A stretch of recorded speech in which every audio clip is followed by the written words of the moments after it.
یہ جو معاملہ ہے اور اس سے متعلق بعض اور معاملات کے اعتبار سے ایک زمانے میں میرا خیال رہا ہے اور وہ خیال اب بھی ہے، ہندوستان میں جو آریہ آئے ہیں، اگرچہ جہاں تک مین بلک ان کا ہے وہ میں سمجھتا ہوں کہ حضرت حام کی نسل سے ہیں، لیکن ان میں کچھ گڈمڈ ہیں کہ جو کچھ اسرائیلی بھی ہیں، اور چونکہ جو ایکسوڈس ہوا ہے مصر سے 1400 برس قبل مسیح، گویا کہ آج سے 3500 برس قبل، تقریباً وہی زمانہ ہے جب ہندوستان میں آریہ آئے ہیں۔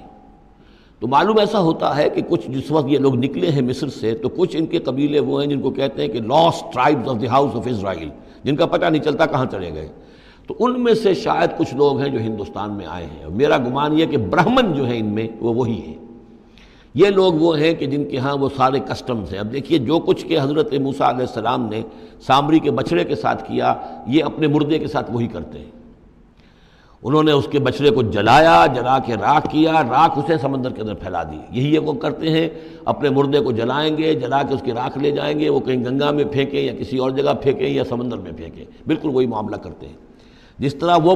بچڑے کی پرستش اور اس کے تقدس ان کے دلوں میں تھا، وہ بھی ان کے دلوں میں بھی ہے۔ گیروا رنگ، گائے کا بھی رنگ وہ تھا کہ جو شوخ زرد رنگ جو کہا ہم سورہ بقرہ میں پڑھ کر آئے، وہی گیروا رنگ ان کے سادھوؤں کا ہوتا ہے، وہی رنگ ان کے ہاں ہے۔ اور پہاڑ کا سر اٹھا لینا سر کے اوپر، ہنومان جی کا ان کا جو کانسیپٹ ہے کہ پورے پہاڑ کو اٹھا کے وہ لے آئے، تو یہ معلوم ہوتا ہے یہ بھی کوئی بدلی ہوئی شکل ہے اسی روایت کی کہ جو ہم نے تمہارے نَتَقْنَا الْجَبَلَ فَوْقَكُمْ، تمہارے اوپر ایسے اٹھا لیا تھا جیسے صاحبان ہوتا ہے۔ تو بہت سی چیزیں جو ہیں ملتی ہیں، اور میرا گمان ہے کہ اپنشدز جو ہیں ان میں صحف ابراہیم کی بگڑی ہوئی شکلیں موجود ہیں۔ قرآن مجید میں صراحت سے مذکور ہے صحف ابراہیم و موسیٰ۔ اب موسیٰ کے صحیفے تو یہ 5 ہمارے پاس ہیں موجود، تحریف شدہ ہیں، the first 5 books of the old testament, یہ صحف موسیٰ ہے، لیکن صحف ابراہیم کہاں ہیں؟ ان کا کوئی ذکر بھی ہمیں موجود نہیں ہے، ہمارے پاس علم میں نہیں ہے۔ لیکن میرا گمان ہے، چونکہ ایک زمانے میں نے کچھ ان کا مطالعہ کیا تھا تو مجھے محسوس ہوا تھا کہ ان میں توحید کا جو پہلو بہت ہی نمایاں ہے، تو معلوم ہوتا ہے کہ شاید یہ حضرت ابراہیم کے صحیفوں کی کچھ اثرات ضرور یہاں تک پہنچے ہیں۔ آیا یہ وہی صحیفے ہیں یا نہیں ہے، یہ بات دوسری ہے۔ بہرحال یہ چیزیں جو میں نے آپ کو گنوائی ہیں، گوسالہ پرستی ہے، لامساس